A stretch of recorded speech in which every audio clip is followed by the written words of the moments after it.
ऐसा कौन होगा जिसने श्री रामधारी सिंह दिनकर को सिर्फ पढ़ा होगा, गुनगुनाया नहीं? ये संभव ही नहीं है कि आप उनकी ओज से भरी हुई लयबद्ध इतनी संगीतमय कविताओं को चुपचाप पढ़ के निकल जाओ बिना गुनगुनाए हुए।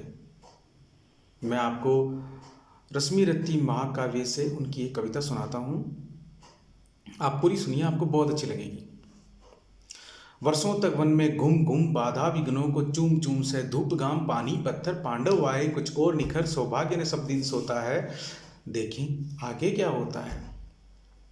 मित्री की राह बताने को, शबकोश मार्ग पर लाने को, दुर्योधन को समझाने को, भीषण विध्वंस बचाने को भगवान हस्तिनापुर आए, पांडव का संदेशा लाए। भगवान श्री कृष्ण पांडवों के शांति दूत के रूप में कौरवों के दरबार हस्तिनापुर पहुंचते हैं और महाभारत का युद्ध न हो इसके लिए पांडवों की तरफ से कुछ मांग रखते हैं। क्या मांग रखते हैं? दो न्याय अगर तो आधा दो, दो न्याय अगर तो आधा दो, इसमें भी यदि कोई बाधा हो तो दे दो केवल 5 ग्राम, रखो अपनी धरती तमाम। सिर्फ 5 गांव दे दो, बाकी पूरी दुनिया आपकी। तो दे दो केवल 5 ग्राम, रखो अपनी धरती तमाम, हम वहीं खुशी से खाएंगे, परिजन पर पसीने उठाएंगे। दुर्योधन वो भी दे न सका। दुर्योधन महाभारत का सबसे बड़ा खलनायक, इतना बड़ा खलनायक कि आज भी भारतीय समाज में माँ बाप अपने बच्चों का नाम दुर्योधन रखना पसंद नहीं करते। क्यों? क्योंकि दुर्योधन वो भी दे न सका, आशीष समाज की ले न सका, उल्टा हरि को बांधने चला, जो था साध्य साधने चला। जब नास मनुज पर छाता है, पहले विवेक मर जाता है। हरि ने भीषण हुंकार किया, अपना स्वरूप विस्तार किया, डगमग डगमग दिग्गज डोले, भगवान कुपित होकर बोले, जंजीर बढ़ाकर साध मुझे, हाँ हाँ दुर्योधन बांध मुझे। भगवान श्री कृष्ण अपना विकराल स्वरूप दरबार में दिखाते हैं और बोलते हैं, ये देख गगन मुझ में लय है, ये देख पवन मुझ में लय है, मुझ में विलीन जंकार सकल, मुझ में लय है संसार सकल।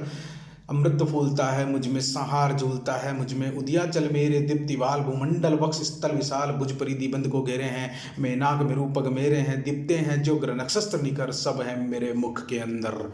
आदेख, सब है मेरे मुख के अंदर। दृघोत दृश्य कांड देख, मुझमें सारा ब्रह्मांड देख, चर अचर जीव जग शर अक्षर, नश्वर मनुष्य सुर जाति अमर। सतकोटि सूर्य सतकोटि चंद्र, सतकोटि सरित्सर सिंधु मंद्र, सतकोटि विष्णु ब्रह्मा महेश, सतकोटि जिष्णु जलपति दिनेश, सतकोटि रुद्र सतकोटि काल, सतकोटि दंडधर लोकपाल, जंजीर बढ़ाकर साधिने, हाँ हाँ दुर्योधन बांधिने। भूलोक अतल पाताल देख, गत और अनागत काल देख, ये देख जगत का आदि सर्जन, ये देख महाभारत करण। पूरी महाभारत करण दुर्योधन को दिखा देते हैं। ये देख जगत का आदि सर्जन, ये देख महाभारत करण, मृतकों से पटी हुई भू है, पहचान इसमें कहाँ तू है। अंबर में कुंतल जाल देख, पद के नीचे पाताल देख, मुट्ठी में तीनों काल देख, मेरा स्वरूप विकराल देख, सब जन्म मुझी से पाते हैं और लौट मुझी में आते हैं। जिह्वा से करती ज्वाल सघन, सांसों में जन्म पाता पवन, पड़ जाती मेरी दृष्टि जिधर, हंसने लगती सृष्टि उधर, मैं जब भी मूंदता हूँ लोचन, छा जाता चारों ओर मरण। बांधने मुझे तो आया है, जंजीर बड़ी क्या लाया है। यदि मुझे बांधना चाहे मन, तो पहले बांध अनंत गगन, सोने को साध न सकता है वो, मुझे बांध कब सकता है। भगवान श्री कृष्ण अपना विकराल स्वरूप दिखा करके अब दुर्योधन को चेतावनी देते हैं। क्या? हित वचन तूने नहीं माना, हित वचन तूने नहीं माना, मैत्री का मूल्य नहीं पहचाना, तो ले अब मैं भी जाता हूँ, अंतिम संकल्प सुनाता हूँ कि याचना नहीं अब रण होगा, जीवन जय या कि मरण होगा। दुर्योधन अब युद्ध तो तय है, और युद्ध कैसा होगा? टकराएंगे नक्षत्र निखर, ऊपर बरसेगी वहिनी फरखर, फणसे से नाग का डोलेगा, विकराल काल मुंह खोलेगा। दुर्योधन रण ऐसा होगा फिर कभी नहीं जैसा होगा।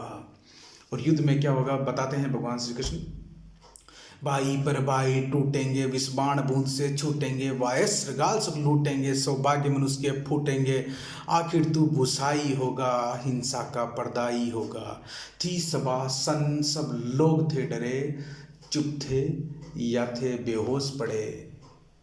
भगवान श्री कृष्ण का वो विकराल स्वरूप देखकर, उनकी वो चेतावनी सुनकर, कौरवों की सभा तवे पर एक बूंद पानी जैसे छू होता है वो हाल। थी सभा सन, सब लोग थे डरे, चुप थे या थे बेहोश पड़े। केवल दो नर न गाते थे, धृतराष्ट्र और विदुर सुख पाते थे। कर जोड़ खड़े प्रमुदित निर्भय दोनों पुकारते, जय जय जय जय जय जय।